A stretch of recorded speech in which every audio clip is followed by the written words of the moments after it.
Stéphane Ravier, bonjour. Quelle est votre réaction suite aux attentats de Nice? C'était d'abord un sentiment d'effroi, de consternation et de colère devant une telle abomination. 84 victimes, dont une dizaine d'enfants et d'adolescents. Ma plus grande solidarité, bien sûr, avec les familles des victimes et avec les Niçoises et les Niçois. Et puis la colère, puisque l'on constate que les terroristes peuvent frapper quand ils le veulent, où ils le veulent, à Paris, mais aussi en province, sans que l'État, qui, après avoir beaucoup communiqué sur l'état d'urgence, manifestement, n'a rien fait. Que pensez-vous de la façon dont le gouvernement a décrété l'union nationale une nouvelle fois?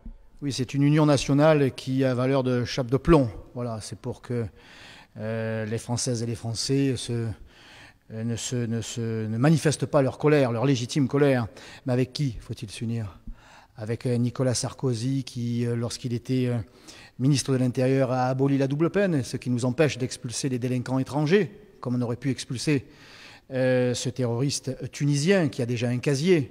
Nicolas Sarkozy qui a légitimé le dialogue avec les extrémistes à travers la création de l'Union des organisations islamiques de France, que Christian Estrosi a refusé de dissoudre à l'occasion d'un vœu émis par le groupe Front National.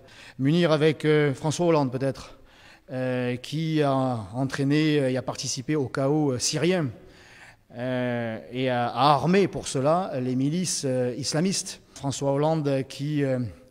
socialiste, avec ces républicains qui, depuis 30 ans, même une folle politique d'immigration, communautaire, communautariste, et qui, aujourd'hui, se manifeste par des groupes, des individus qui passent à l'acte et qui plongent le pays dans le chaos, qui plongent le pays dans le deuil.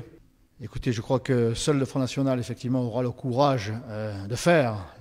Nos adversaires ont beaucoup parlé, ont beaucoup écrit, ont beaucoup voté, mais ils n'ont rien fait. Il faut agir en expulsant déjà les imams radicaux qui tiennent des discours de haine, fermer les mosquées salafistes et extrémistes. Le gouvernement socialiste s'était engagé à le faire au lendemain des attentats de novembre. Il n'a rien fait. Reprendre possession et le contrôle de nos frontières, contrairement à ce que souhaite M. Cazeneuve, lorsque je lui ai demandé d'ailleurs d'agir face à cette déferlante migratoire venue de Syrie et de Turquie. Il m'a simplement répondu que c'était l'honneur de la France que d'accueillir, comme le veut cette tradition héritée de 1793. Alors il faut faire savoir à M. Cazeneuve et à l'ensemble de nos adversaires que nous sommes en 2016 et qu'il faut en venir aux réalités.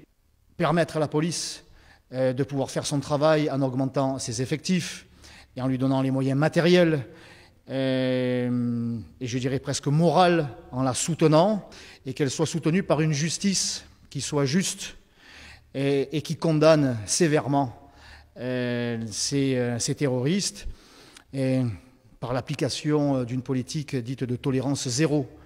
Il n'y a plus rien à attendre de ces individus qui sont des barbares, et ils doivent être traités comme tels, comme le veut un pays de droit, mais sans faiblesse. Voilà où mène la faiblesse. Les terroristes avancent parce que l'État, qu'ils soient incarnés par la gauche ou par la droite, n'a cessé de reculer. Le Front National, lui, ne reculera pas et il agira.